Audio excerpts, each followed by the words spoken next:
Wow. Welcome, family and friends, to the wedding of Michael and Jane. I'm honored to stand before you. I'm Michael Cox, proud father of the groom, alongside Jane's beaming younger brother, Luke. We'll start off by introducing our guests of honor. As all of you know, this is Michael, my firstborn son. We cannot be more excited for the fun you're going to have today and the exciting journey you and Jane are about to begin. Luke and I are so happy to be part of your special day. So let's give a big shout out to the most important man in the room, my son, Michael.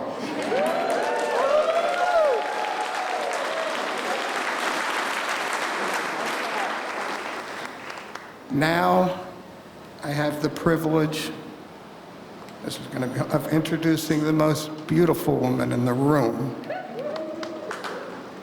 As everyone knows, Jane has a very hard name to pronounce. In fact, it has 11 letters, 5 syllables, 2 capital letters, and it's topped off with a hyphen. Hence, we all know and love Jane by her shortened name, Jane Poe. So today, I know Jane is happy about this. For the very last and final time, I give you Miss Jane Pereira Ogun.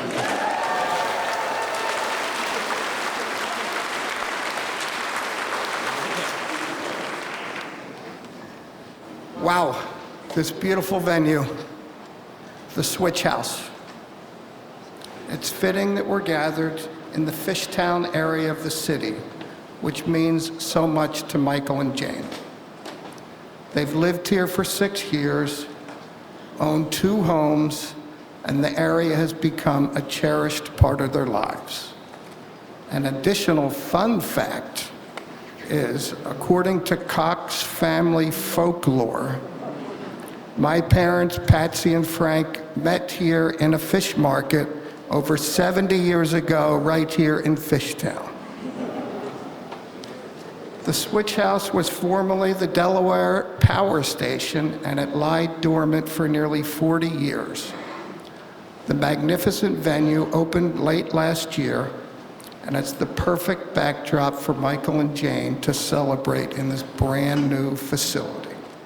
So now I'm going to turn it over to Luke.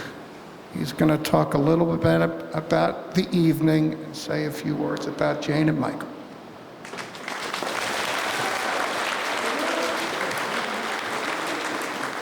All right. Thank you, Mr. Cox. After the ceremony, the doors to my left will open, and we will enjoy a cocktail hour and hors d'oeuvres. After about an hour or so, we will take a few short steps into the grand ballroom back there, where we will enjoy dancing, dinner, more dancing, a few drinks, more dancing. I have to get it out of the way now, as per Jane and Mike's wish. If you are not dancing, you're going to be asked to leave. I want to thank all the guests who traveled far and wide from Boston, Florida, St. Louis, London, California, Arizona, Illinois, South Carolina, and many more. I apologize if I forgot. But we all know that Philadelphia is the greatest sports city in the world. Go Birds! Now, it is with great honor I would like to briefly discuss my relationship with Jane and Mike. There are 2 people in the world I look up to more than anyone else, and they are both standing in front of me. Jane is my big sister. There are a million adjectives you could use to describe Jane, so I'm going to keep it short and sweet. She is kind, gentle, and incredibly smart. I had the unique privilege of walking into school on the first day every year, being greeted by my teacher as they would enthusiastically ask me, after they recognized my name, "Are you Jane P.O.'s brother?" I would nod my head yes, and after a few weeks, that excitement would slowly fade away as they realized I was not quite the student that Jane was. That brings me to Mike, who I met as a young and impressionable 12-year-old boy. Just like Jane, there are a million adjectives you could use to describe Mike, but to keep it short and simple, he's the kindest person I know. And I think that if the world had people half as kind as Mike as Mike is,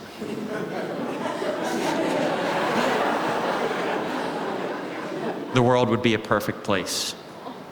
Yesterday at the rehearsal dinner, a few of Jane's friends mentioned how she would raise her hand after a night of drinking and say, as she was surrounded by friends and family, "This is what life's about." I think what she meant is that one of the keys to life is finding and surrounding yourself with people who bring out all your best qualities. Somehow, Jane and Mike found one of the keys to life when they were in high school. On behalf of myself, and I'm sure many of the other people in this room, I want to thank you for the impact that you've had on my life. I can't imagine a world without the two of you, and I can't wait to see where the rest of your journey leads you.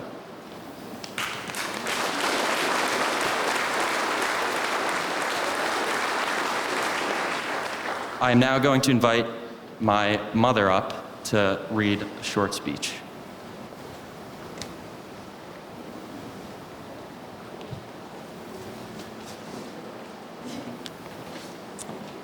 Hi, everybody. Union by Robert Fulham. You have known each other from first glance of acquaintance to this point of commitment. At some point, you decided to marry. From that moment of yes to this moment of yes, indeed, you have been making commitments in an informal way. All the conversations that were held in the car or over a meal or during long walks, all those conversations began with "when we are married," and continued with "I will," and "you will," and "we will." All those late night talks that included "someday," and "somehow," and "maybe," and all of those promises that are unspoken matters of the heart, all these common things and more are the real process of a wedding. The symbolic vows that you are about to make are a way of saying to one another, "You know all these things we've promised and hoped and dreamed." Well, I meant it all, every word. Look at one another and remember this moment in time. Before this moment, you have been many things to one another: acquaintance, friend, companion, lover, dancing partner, even teacher. For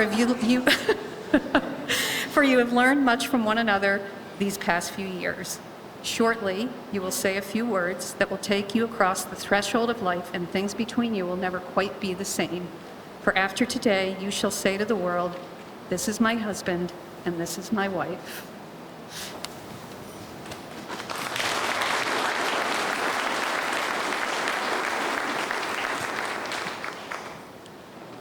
Thank you, Ann and Luke. That was beautiful. Now I have the privilege of saying a few words about Michael and Jane. When they asked me to help officiate today's wedding, my reaction was one of pure joy, warmth, and just a big, huge smile, which I'm still wearing now.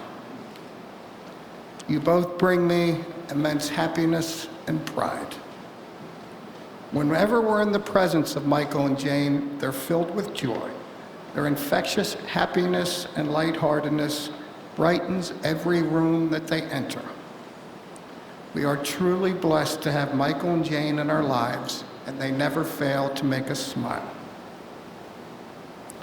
One cool thing about Michael and Jane's relationship is that they're as comfortable together as they are apart. They both possess a unique quality to nurture their relationships both individually and together. Their calendars are always full. Michael and Jane are a couple on the go.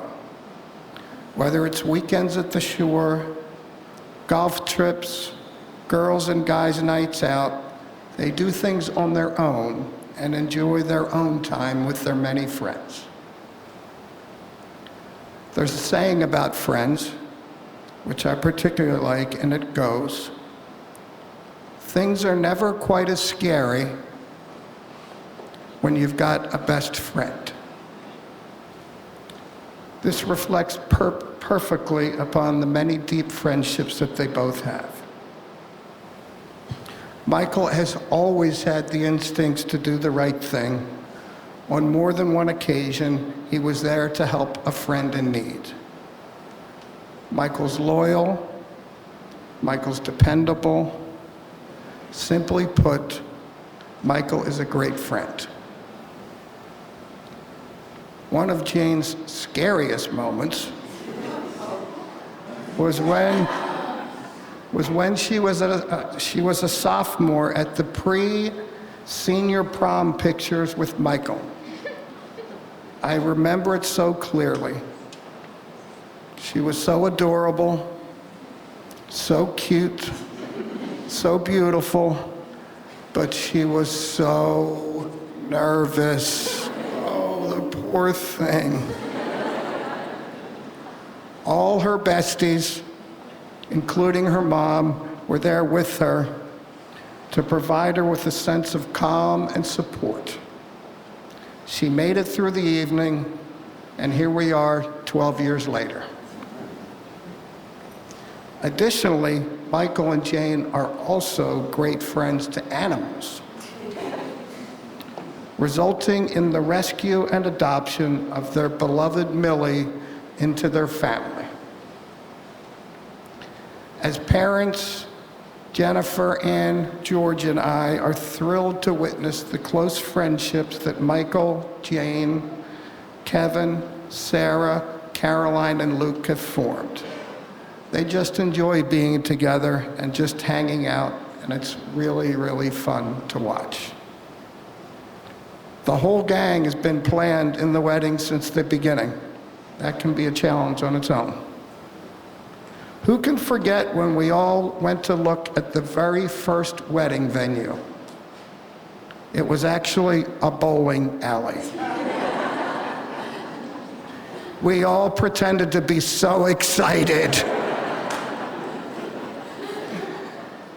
It has been a magical year of planning and anticipation since your engagement.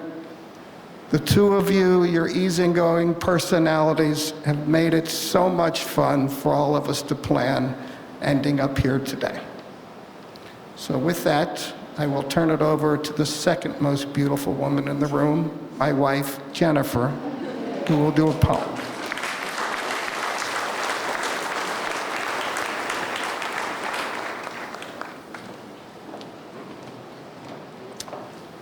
This is a poem by E.E. Cummings for both of you. I carry your heart with me. I carry it in my heart. I am never without it. Anywhere I go, you go, my dear. And whatever is done by only me is your doing, my darlings. I fear no fate, for you are my fate, my sweet. I want no world, for beautiful you are my world, my true.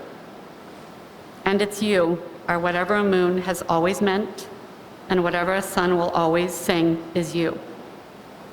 Here is the deepest secret no one knows. Here is the root of the root, and the bud of the bud, and the sky of a tree called life, which grows higher than a soul can hope or a mind can hide.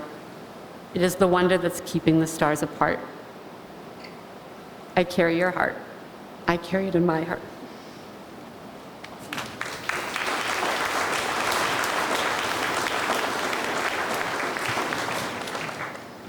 Oops. I forgot a part, so I'm going to have to go back to it. This was supposed to be before Jennifer, but finally, after all the wedding planning, we're finally here today in this beautiful venue, and from the gang and from your parents, we have some wishes for you today. Today, stand side by side a lot. Hold hands a lot. Dance a lot. smile a lot, drink not a lot, laugh a lot, love a lot, and most importantly, enjoy the moment. Our wish is that you both have more fun than anyone in the room, so enjoy the day. Now we get to the real thing. As it is your intention to enter into marriage, please join hands and declare your consent before your family and friends. Michael, repeat after me. I, Michael, take you, Jane, I, Michael, take you, Jane, to be my wedded wife. to be my wedded wife. I promise to love and cherish you I promise to love and cherish you through joy and sorrow, through joy and sorrow, sickness and health, sickness and health, whatever challenges we may face, whatever challenges we may face, for as long as we both shall live. for as long as we both shall live.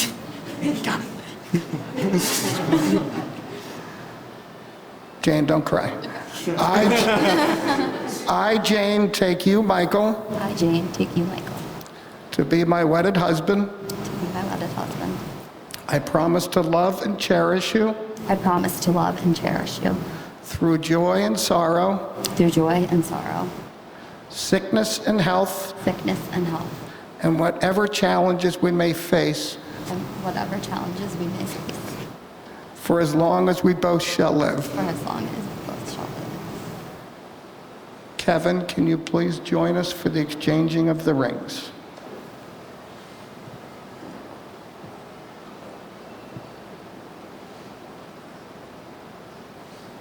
Not yet. Not yet. Not yet. Hold on. Michael and Jane, the rings you are about to exchange are a symbol of your unending love and commitment to each other. As you place these rings on each other's fingers, remember that they signify the promises that you make today and every day forward. Michael, please take Jane's ring and place it on her finger, repeating after me. I give you this ring as a symbol of my love. I give you this ring as a symbol of my love. Wear it and know that my heart and commitment are with you always. Wear it and know that my heart and commitment are with you always. Jane, please take Michael's ring and place it on his finger, repeating after me. I give you this ring as a symbol of my love. Give you this ring as a symbol of my love.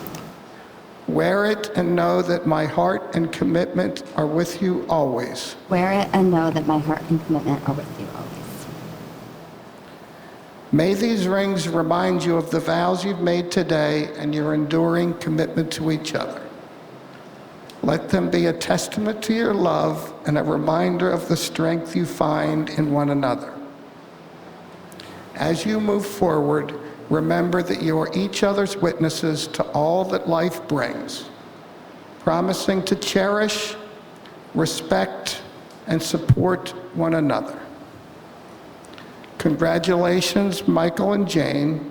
Thank you for bringing us together to witness and celebrate this magical moment in your lives. Michael, you may now kiss the bride.